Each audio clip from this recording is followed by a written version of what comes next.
ఇదే RTV app వార్తల్ని క్షణాల్లో చదివే అవకాశం ఉంటుంది. ఒక న్యూస్ పేపర్, ఒక టెలివిజన్ ఛానల్ మీ చేతుల్లో ఎప్పుడూ ఉంటాయి. Welcome to RTV. నేను వర్మ. ప్రస్తుతం మనం భీమిలి సిట్టింగ్ ఎమ్మెల్యే అవంతి శ్రీనివాస్ గారి దగ్గర ఉన్నాం. అవంతి శ్రీనివాస్ గారు అప్పుడే 4 రోజుల నుంచి భీమిలిలో విస్తృతంగా ప్రచారం చేస్తూ ఉన్నారు.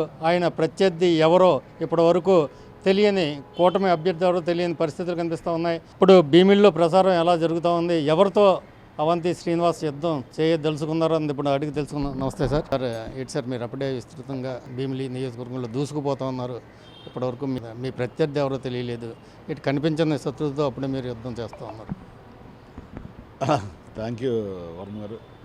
ముఖ్యంగా ఈ 5 సంవత్సరాల కాలంలో గౌరవ ముఖ్యమంత్రి శ్రీ వైఎస్ జగన్మోహన్ రెడ్డి గారి నాయకత్వంలో మరి సుమారు 2,200 కోట్ల రూపాయల సంక్షేమ కార్యక్రమాలు, 500 కోట్ల అభివృద్ధి కార్యక్రమాలు భీమిలో ఖర్చు పెట్టి, అలాగే గడప గడపకి మన ప్రభుత్వ కార్యక్రమం ద్వారా కూడా మనం ఒక సుమారు 2.5 years నుంచి 127 సచివాలయాలు ఉన్నాయి మా నియోజకవర్గంలో. ప్రతి గ్రామాన్ని, ప్రతి వార్డుని, ప్రతి ఇంటిని కూడా టచ్ చేసి అందరిదే వాళ్ళ చిన్న చిన్న సమస్యలను అక్కడే పరిష్కారం చేసి పెద్ద ఏమైనా ఉంటే అధికారుల దృష్టికి తీసుకెళ్ళి పరిష్కరించడం జరిగింది. అది చాలా సంతృప్తినిచ్చింది. ఎందుకంటే ఈ ముఖ్యమంత్రి గారి ఆలోచన వల్ల, గడప గడప మన ప్రభుత్వం వల్ల 3,50,000 మంది ఓటర్లను నేరుగా కలుసుకునే భాగ్యం నాకు కలిగింది. అది గొప్ప విషయం, మామూలు విషయం కాదు. మరి ఈ వయసులో అలా తిరగడం లేదు. రెండోది, మన దగ్గర దళారీ వ్యవస్థ లేదు, ఎలాంటి అవినీతి లేదు, ఎలాంటి కబ్జాలు లేవు. ప్రజలకు మనం ఎప్పుడు అందుబాటులో ఉండే వ్యక్తి. సో కాబట్టి అవన్నీ ప్రజలు గమనిస్తున్నారు. ముఖ్యంగా పేద ప్రజలు సంక్షేమం కోరుకుంటున్నారు, వాళ్ళు అభివృద్ధి కోరుకుంటున్నారు, వాళ్ళ రాజకీయాలు అవసరం లేదు. సో వాళ్ళకి ఎవరు ఎప్పుడు అందుబాటులో ఉంటారు, ఎవరికి ఎప్పుడు ఏ అవసరం వచ్చినా, మంచైనా చెడైనా, కష్టమైన సుఖమైనా ఎవరు మనకి అక్కడికి వస్తారనేది చూస్తారు ప్రజలు. ముఖ్యంగా ఉత్తరాంధ్ర ప్రజలు చాలా మంచివారు, సహజల ప్రజలు, వాళ్ళు అభివృద్ధిని కోరుకునే ప్రజలు, సంక్షేమాన్ని. కాబట్టి మరి ఆ మంచి పేరు ఉంది కాబట్టి గౌరవ ముఖ్యమంత్రి జగన్మోహన్ రెడ్డి గారు మళ్ళీ మీరు ఎలక్షన్లో భీమిలి నుంచి పోటీ చేయమని వారు ఆదేశించారు. వారి ఆదేశాల ప్రకారం 3వసారి భీమిలి నుంచి పోటీ చేయడం జరుగుతుంది. సో గతంలో 2 సార్లు ప్రజలను దీవించి అసెంబ్లీకి పంపించారు. జగన్ గారు మంత్రి పదవి కూడా ఇచ్చారు, మళ్ళీ కూడా ఇస్తామని చెప్పారు. కాబట్టి భీమిలి నియోజకవర్గ ప్రజలందరికీ మీ ద్వారా నేను విజ్ఞప్తి చేస్తున్నాను. 2 సార్లు ఆశీర్వదించి అసెంబ్లీకి పంపించారు. మరి 3వసారి కూడా మీ అతి పవిత్రమైన ఓటు, అమూల్యమైన ఓటుని ప్రతి ఒక్క వ్యక్తికి 2 ఓట్లు ఇస్తారు.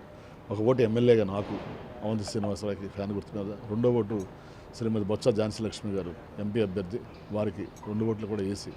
సార్ ఒకటి చెప్పండి, మీరు వైసీపీ పార్టీ అంతా ఒకవైపు, 3 పార్టీలు ఒకవైపు, ఈ సిచ్యుయేషన్ ఎలా ఉండబోతుంది సార్? ఇప్పుడు మా పక్కన ప్రజలు ఉన్నారు సార్, పైన దేవుడు ఉన్నాడు సార్, అంతే. ఎంతమంది వచ్చినా జగన్ గారికి ఏం కాదు. Thank you sir. ఒకటి చెప్పండి, ఇప్పటి వరకు కూడా మీ అపోనెంట్ ఎవరో ఇప్పుడు వరకు తెలియలేదు. ఎందుకంటే మీకు భయపడా, లేకపోతే ఇక్కడ మీతో పోటీ చేయడం కాలం ముందుకు రావట్లేదా? అంటే దాన్ని బట్టి మనం అర్థం చేసుకోవాల్సింది ఏంటంటే, కూటమి అనేది ప్రజల ఆకాంక్షలకు అనుగుణంగా ఏర్పడలేదు, ఓన్లీ అధికారం కోసం ఏర్పడింది. కాబట్టి ప్రజలు వారిని తిరస్కరిస్తారు.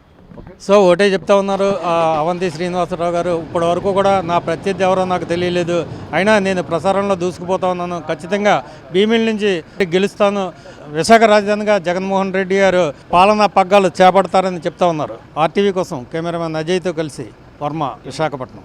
మరిన్ని వీడియోస్ కోసం ఛానల్ ని సబ్స్క్రైబ్ చేయండి. లేటెస్ట్ అప్డేట్స్ కోసం వాట్సాప్ ఛానల్ ని ఫాలో చేయండి. అండ్ లింక్ డిస్క్రిప్షన్ లో ఉంది.